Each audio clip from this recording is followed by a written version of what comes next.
Hello everyone, आप सभी का सभी योगम पे हार्दिक स्वागत। आज हम अगले पार्ट के बारे में बात करेंगे कि स्वामी विवेकानंद ने और कौन कौन सी चीजें बताई है। ये एक बुक है छोटी सी जिसका नाम है ध्यान तथा इसकी पद्धतियां। तो अपना मन कितना अशांत है इसके बारे में एक छोटी सी कहानी है जो इसमें लिखा है। मैं आपको पढ़कर सुनाती हूँ कि मन को संयत रखना कितना कठिन है। इसकी एक सुसंगत उपमा उन्मत्त वानर से दी गई है। एक वानर था, स्वभावतः वह चंचल था, जैसे कि वानर होते ही हैं, लेकिन उतना ही पर्याप्त न था। किसी ने उसे तृप्त करने जितनी शराब पिला दी।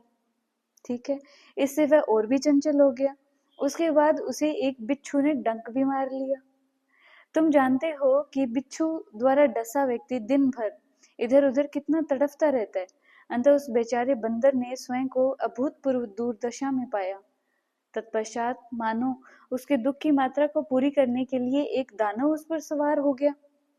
कौन सी भाषा उस बंदर की अनियंत्रित चंचलता का वर्णन कर सकती है। बस मनुष्य का मन उस वानर के समान ही है।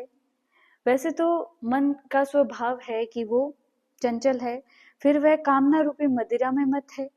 उससे उसकी अस्थिरता बढ़ जाती है। जब कामना आकर मन पर अधिकार कर लेती है, तब लोगों को सफल देखने पर ईर्ष्या रूपी बिच्छू उसे डंक मारता है। उसके भी ऊपर जब अहंकार रूप दानव उसके भीतर प्रवेश करता है, तब तो वह अपने आगे पीछे किसी को नहीं गिनता। ऐसे तो हमारी मन की अवस्था है। सोचो सोचो तो ऐसा इस तरह के मन का संयम करना, उसे इस चंचलता से रोकना कितना मुश्किल है, पर ध्यान ये सब कर सकता है। इस किताब में स्वामी विवेकानंद जी ने ध्यान की ही सारी चीजें बताई है कि किस तरह से हमारी चीजें हैं। बहुत ही बेसिक चीजें हैं। मैंने जब इसे पढ़ा तो मुझे लगा कि इतनी सरल भाषा में कोई कैसे समझा सकता है। इतनी सरल भाषा में, सॉरी। ओके, तो अगला जो इसका टॉपिक है कि अत्यंत कठिन कार्य कौन सा है, ये है बहुत ही अच्छा है। मैं इसे पढ़कर सुनाती हूँ कि योगियों के मत से मुख्यतः 3 नाड़ियां हैं, ईड़ा, पिंगला और सुषुम्ना। ठीक है, और ये तीनों अपनी रीढ़ की हड्डी में स्थित है, मेरुदंड में स्थित है। ईड़ा और पिंगला दाहिनी और बाईं नाड़ी तंतुओं के गुच्छ हैं। ठीक है, ईड़ा और पिंगला। पर सुषुम्ना उनका गुच्छ नहीं है, वह पोली है, वो सॉफ्ट है। सुषुम्ना बंद रहती है और साधारण मनुष्य के लिए इसका कोई उपयोग नहीं होता। वह ईड़ा और पिंगला से ही अपना काम लिया करता है। इन्हीं नाड़ियों द्वारा संवेदना का प्रवाह लगातार आता जाता रहता है, ईड़ा और पिंगला से। ठीक है, वे संपूर्ण शरीर में फैले हुए नाड़ीय सूत्रों द्वारा शरीर की पृथक पृथक इंद्रियों तक आदेश पहुंचाती रहती है। हमारे सामने बहुत बड़ा कार्य है और इसमें सर्वप्रथम और सबसे महत्व का काम है कि अपने सहस्त्रों सुप्त संस्कारों पर नियंत्रण करना, जो अनैच्छिक सहज क्रियाओं में परिणत हो गए हैं। कितनी ही हम आज के जमाने में हम देखेंगे कितनी सारी ऐसी चीजें हैं जो ठीक नहीं है, पर चली आ रही है, इसलिए हम उन्हें करते रहते हैं। बहुत कम लोग इन चीजों पे ध्यान देते हैं कि अगर कोई चीज बरसों से चली आ रही है, जरूरी नहीं है कि वो सही है। और जो लोग ऐसा करते हैं, मुझे बड़ा सही लगता है कि लोग ऐसा सोचते हैं, कहते हैं कि समाज के नियमों पे चलो। हाँ, बहुत अच्छी बात है, समाज के सारे नियम हमारे लिए बनाए गए हैं ताकि हम एक एक हमारा व्यक्तित्व तो बहुत अच्छा रहे।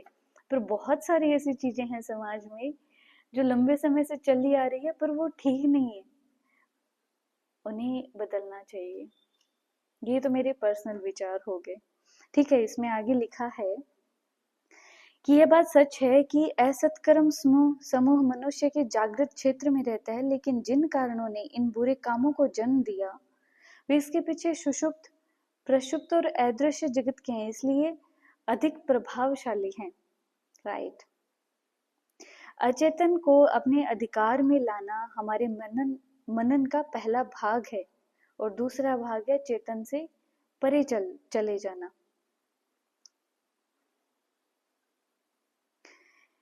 तो ईड़ा और पिंगला के उचित नियमन से हम अपनी दोनों नाड़ियों को जब हम सही रखते हैं, नियमन से अवचेतन पर क्रिया पर नियंत्रण पाना और दूसरा इसके साथ ही चेतन से परे चले जाना। इसमें कहा गया है, मतलब मैं इजी करके बता देती हूँ कि जब हम प्राणायाम करते हैं तो हमारे दोनों नोस्ट्रल काम करते हैं, ठीक है। तो हमारी जो ईड़ा और पिंगला नाड़ियां हैं दोनों अच्छे तरीके से काम करती है। फिर एक ऐसी स्थिति आती है जब हमारी थर्ड जो सुषुम्ना नाड़ी है वो एक्टिव होती है। ऐसा मैंने सुना भी और एक दो जगह पढ़ा कि जब हमारी सुषुम्ना एक्टिव होती है तो हम जो मन में जो भी हम सोचते हैं, कहते हैं ना कि उसने उस समय बात बोली थी और वो सच हो गई। तो ऐसा हो जाता है जब हमारी सुषुम्ना एक्टिव होती है। पर सुषुम्ना कब एक्टिव होती है? जब हमारी ईड़ा और पिंगला दोनों एक्टिव होती है, ठीक है। अब इसमें आगे लिखा है कि योगी वही है जिसने दीर्घ काल तक, लंबे समय तक स्वयं को एकाग्र करने का अभ्यास करके इस सत्य की उपलब्धि प्राप्त कर ली है कि सुषुम्ना क्या है। अब सुषुम्ना का द्वार खुल जाता है और इस मार्ग में वह प्रवेश कर पाता है। इसमें आगे बात की गई है हमारे 7 चक्रों की, कि धीरे धीरे विभिन्न कमल चक्रों से होता हुआ कमल दलों को खिलाता हुआ अंत में मस्तिष्क तक पहुंच जाता है। तब योगी अपने सत्य स्वरूप का ज्ञान प्राप्त करता है और जान लेता है कि वह स्वयं ही परमेश्वर है। बात तो बड़ी जबरदस्त लिखी है। अगर कोई उस स्थिति में पहुंच जाए, हाँ, उसने परमेश्वर को जान लिया। जैसे कि मैंने एक वीडियो में बताया था शायद कि जब योगानंदा जी को उनके गुरु ने बताया कि योगानंदा जी के साथ बहुत सारी चीजें हुई जब उन्होंने ईश्वर को प्राप्त किया, ठीक है। फिर उन्होंने बताया कि गुरुदेव ऐसा ऐसा हुआ, तो उन्होंने बोला कि हाँ, यही होता है ईश्वर को प्राप्त करना। जब हम ईश्वर को प्राप्त कर ले हैं तो हमारी जो अंतर्दृष्टि है वो इस तरह की हो जाती है कि हम कहीं भी कुछ भी देख सकते हैं, पूरा ब्रह्मांड एक लगता है, कहीं भी जा सकते हैं, कुछ भी, ठीक है। अब आगे है ध्यान का परिवेश कैसा होना चाहिए और ध्यान के लिए कौन कौन सी बातें हमें ध्यान में रखनी चाहिए। ये मैं अभी आपको बताती हूँ। नेक्स्ट वीडियो में हम और चीजों के बारे में बात करेंगे। ओके, तो ध्यान का परिवेश कैसा होना चाहिए, ठीक है। जिनको जो ऐसा कर सकते हैं उन्हें साधना के लिए एक स्वतंत्र कमरा रखना चाहिए। उस कमरे को सोने के काम में मत लेके आओ, इसे पवित्र रखो। बिना स्नान किए, शरीर और मन को बिना शुद्ध किए इस कमरे में प्रवेश मत करो। इस कमरे में सदा पुष्प और हृदय को आनंद देने वाले चित्र रखो। योगी के लिए ऐसा परिवेश उत्तम है। जो इस बुक में जो परिवेश लिखा है ना, वैसा मैंने कहीं नहीं पढ़ा कैसा करना चाहिए, ठीक है। सुबह और शाम वहां धूप और चंदन चूर्ण आदि जलाओ। उस कमरे में किसी प्रकार का क्रोध, कलह और अपवित्र चिंतन भी नहीं किया जाना चाहिए, ठीक है। कितना इंपॉर्टेंट है कि तुम्हारे साथ जिनके भाव मिलते हैं केवल उन्हीं को उस कमरे में प्रवेश करने दो। ऐसा करने पर शीघ्र ही उस कमरे में पवित्रता का वातावरण बन जाएगा। यहाँ तक कि जब तुम दुखी, कष्टपूर्ण और अनिश्चय की स्थिति में हो या तुम्हारा मन चंचल हो तो उस समय उस कमरे में प्रवेश करते ही तुम्हारा मन शांत हो जाएगा।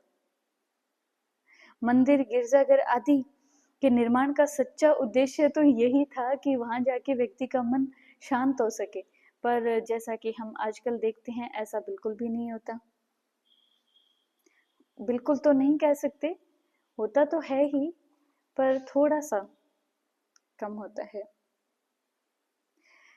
कि अब भी बहुत से मंदिरों और गिरजाघर में तुम्हें यह भाव देखने को मिलता है, परंतु अधिकतर स्थलों में यह भाव ही नष्ट हो चुका है।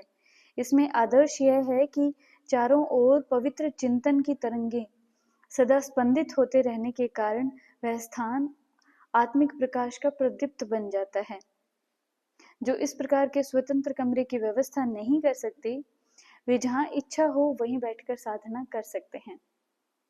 अब हम नेक्स्ट वीडियो में बात करेंगे कि ध्यान के लिए कौन कौन सी चीजें हमें ध्यान रखनी चाहिए, उपयुक्त समय हम क्या प्रार्थनाएं करें, क्या सोचना चाहिए और किन चीजों का हमें ध्यान रखना चाहिए। इसमें कुछ छोटी छोटी कहानियां भी है जो बहुत अच्छी है और आसान बहुत ही आसान, इतना आसान कि मतलब अचानक से समझ में आ जाता है कि अरे वाह, ऐसा तो मैं अपनी रेगुलर जो मेरी लाइफ चल रही है उसमें उससे रिलेट करके भी इसे मैं ठीक कर सकता हूँ। बहुत बहुत शानदार इंसान थे स्वामी विवेकानंद जी। ओके एवरीवन, मिलते हैं नेक्स्ट वीडियो में, तब तक के लिए बाय बाय, टेक केयर।